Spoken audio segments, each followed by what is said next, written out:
बिस्मिल्लाहिर्रहमानिर्रहीम। अस्सलाम वालेकुम। आज मैं बना रही हूँ 1 किलो बीफ के गोश्त से हलीम। बहुत मज़ेदार और ढेरों हलीम बनेगी जो कि आप बांटेंगे भी और घर में खाएंगे भी मज़े से। बहुत ही आसान रेसिपी, घर में मसाले हमारे पास जो होंगे और चंद दालों से बनेगी ढेरों ढेर हलीम। तो शुरू करती हैं अपनी वीडियो। पहले मैं आपको दलिया दिखा रही हूँ। ये 1.5 कप दलिया लेंगे। पहले 1 कप डाला, आधा कप दलिया। और अब चने की दाल 1 कप और हाफ कप, मूंग दाल आधा कप, माश दाल आधा कप, मसूर दाल आधा कप, चावल आधा कप। और इन्हें अच्छा सा मिक्स कर लें और इसे मैंने भिगो देना है। पहले मैंने धोना है, इसे धो के भिगो देना है और तकरीबन 2 से 3 घंटे आप भिगोएंगे, उतनी दाल जल्दी गलेगी। दलिया भी इसी में शामिल कर दिया, सारी चीज़ें बहुत अच्छे से गल जाएंगी जितनी देर आप भिगोएंगे। तो भिगो के मैं आपको इसके बाद दिखाऊंगी। आधा कप ऑयल शामिल किया और बीफ मैंने लिया है 1 केजी और बड़े बड़े पीस हैं। इस तरह के पीस आपको चाहिए लेना। इससे ये होगा कि जो उसकी हलीम का रेशा बनता है ना, बड़े पीस से ही हलीम का रेशा बनता है, सही अच्छी हलीम बनती है। एक बड़ी हड्डी भी मैंने इसमें शामिल की, इससे भी हलीम में बहुत जायका मिलेगा आपको। ज़रूर हड्डी शामिल कीजिएगा। 1 केजी बीफ है। इससे मैंने इतना फ्राई किया, तकरीबन 3 मिनट से 4 मिनट तक इसे मैंने फ्राई किया। फ्राई करके कलर आपके सामने है और पानी भी ड्राई हो चुका है। इससे भी जायका हलीम का बहुत मज़े का बनेगा। 2 टेबलस्पून लहसुन अदरक का पेस्ट इसमें डाल रही हूँ। अब लहसुन अदरक के पेस्ट के साथ इसे इतना फ्राई करना है कि लहसुन का पानी ड्राई हो जाए और कलर भी अच्छा सा आपको नज़र आए। तो इसके बाद मैं आपको दिखाती हूँ कि आगे क्या करने वाले हैं। ये कलर अच्छा सा मज़ेदार सा कलर आ चुका है और अब इसमें मैंने कुछ चंद मसाले डालने हैं जो हमारे घर में ही मिलते हैं हमें। और ये पानी आपको ड्राई नज़र आ रहा है। ज़ीरा और धनिया पाउडर मिला के पीस लिया मैंने 2 टेबलस्पून, वो आप फुल भर के इसमें शामिल करेंगे। हल्दी 1 टीस्पून फुल भर के, लाल मिर्च पाउडर 1 टीस्पून फुल भर के, नमक 2 टीस्पून फुल भर के लेना है। और बाकी बाद में फिर आप इसका बैलेंस खुद चेक कर लेना। फ़िलहाल आप इतना नमक डाल लें, ये ना कम है ना ज़्यादा। और इसे फ्राई करना है दम वाली आग पे, ज़रा अच्छा सा कलर आ जाए ताकि हलीम में जो ऊपर रोगन नज़र आता है हमें, इससे हलीम में जायके में भी फ़र्क पड़ेगा। और 3 गिलास पानी शामिल कर देना है। शामिल करके इसे मैं प्रेशर में गला रही हूँ। अगर आप वैसे गलाना चाह रहे हैं तो दम वाली आग पे छोड़ दें, बहुत अच्छा सा वो भी गल जाएगा। मैं इसे जल्दी गलाना चाह रही हूँ प्रेशर में भी। और मैं लहसुन की डंडियाँ डालूँगी। अगर साबुत लहसुन डालते हैं ना पुलाव में तो वो डंडियों समेत तो गोश्त गलता है। तो ये खाली डंडियाँ भी अगर आप डाल देंगे ना इसमें, इससे भी गोश्त बड़ी जल्दी गलता है। ये लहसुन की डंडियाँ 3 से 4 अदद। अब इसे पकने के लिए छोड़ दूंगी। पहले 10 मिनट गोश्त को सीटी आने पे मैंने पकाना है। और ये मैं कुटी मिर्चें भूल गई थी, ये भी इसमें शामिल कर रही हूँ।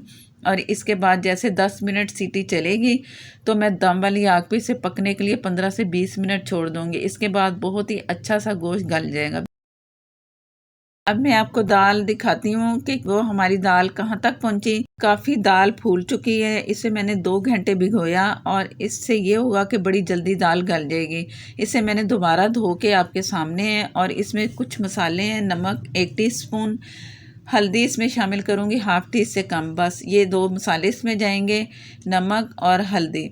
और इसे चम्मच से चला के मैंने इसे पहले उबाल देना है। उबाल आएगा तो इसकी जो झाग है ना वो उतार देंगे, सारी झाग उतारेंगे। इससे ये होगा कि इसमें एक जो महक होती है ना दालों की रह जाती है, वो नहीं आपको मिलेगी इसकी झाग के उतारने से।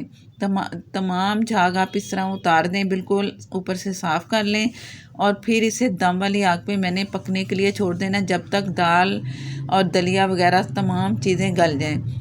और फ़िलहाल ये सारी झाग मैंने उतार दी और उसे ढक के दम वाली आग पे आपने छोड़ना है। दरमियान में आपने चेक करते रहना है। अगर पानी की ज़रूरत पड़ी तो आप पानी इसमें शामिल कर सकते हैं, वो भी गर्म करके। बिस्मिल्लाहिर्रहमानिर्रहीम। दाल बहुत अच्छी सी गल चुकी है, दलिया भी गल चुका है। दलिया जो कि बहुत कम गलता है, तो भिगो देंगे ना तो दलिया बहुत अच्छा सा गलता है। अब इससे पीसना है। आप घोटने से भी पीस सकते हो, मेरे पास जो ब्लेंडर है उससे पीस लूँगी। ये गोश्त भी तैयार हो चुका है, साथ में गोश्त भी पकता रहा और पानी इसमें अब ड्राई हो चुका है। अब इसमें एक और चीज़ जाएगी जिससे इसका जायका बहुत मज़े का मिलेगा, वो ज़रूर आपने दही डालनी है। दही से ये होगा कि डिफरेंट एक अच्छा मज़ेदार सा जायका मिलेगा। और ये मैंने आधे कप से कम दही डाल दी, चूल्हा हल्का किया था। इसके बाद मैंने मीडियम फ्लेम पे इसे पकाना है। जैसे ऑयल नज़र आए आपको तो आपने इसे समझो कि चूल्हा बंद कर देना है। आपने चूल्हा उस वक़्त बंद करके तो आप समझो कि ये तैयार है। और इसमें से जो ऑयल है जो भी है वो मैं आपको दिखाती हूँ कि क्या करना है। बिस्मिल्लाहिर्रहमानिर्रहीम। गोश्त भी तैयार हो चुका है। इसमें ये नहीं कि बहुत सूखा सा मसाला है, अच्छा मसाला है। ऑयल भी उतार दूँगी, जितना घी ऊपर रोगन नज़र आ रहा है ये भी उतार के अलग रखना है। गोश्त को अलग निकाल लेना है। गोश्त जो है ना बहुत अच्छा सा गल चुका है, ये निकाल के अलग रखते जाएंगे। मैं गोश्त भी आपको चेक करवाती हूँ कि कितना गला हुआ है, खुद ब खुद टूट रहा है। जितना गोश्त गलेगा उतनी हलीम मज़ेदार लेसदार बनेगी।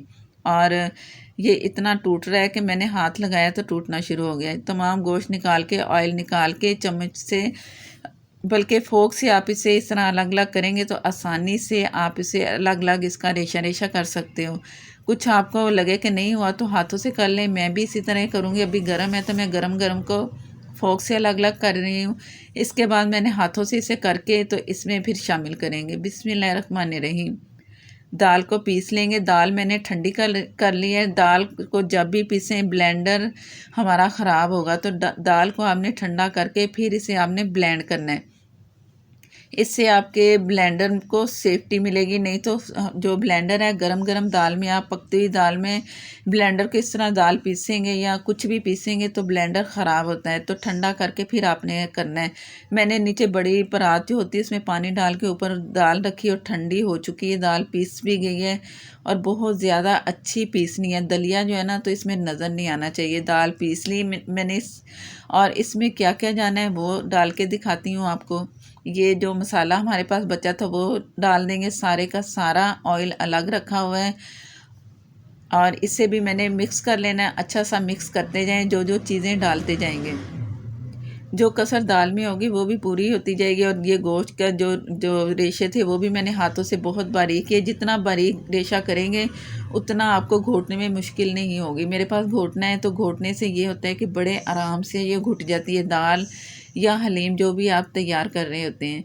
तो घोटने से ज़रा ये है कि ताकत अच्छी सी लगाएं और यूं करके ये देखें ये इस तरह लेस बनेगी। जितना घोटते जाएंगे ये लेस बढ़ती जाएगी, गाढ़ापन आता जाएगा। गरम मसाला 1 टेबल स्पून इसमें जाएगा।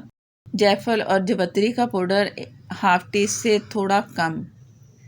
और काली मिर्चें 1 टेबल स्पून या हस्बे ज़ायका। हरी मिर्चें भी आप डाल सकते हैं। जो मैंने कुटी मिर्चें डाली उसकी जगह आप हरी मिर्चें भी डाल सकते हो, ये आपकी पसंद पे हैं। जिस तरह आप मिर्चों का बैलेंस रखना चाहते हैं आप रखें अपनी मर्ज़ी के मुताबिक। और इसे दोबारा से घोटा लगाएंगे। इतना घोटा लगाना है कि ये दाल और जो मसाले हैं ना बिल्कुल मिक्स हो जाएं।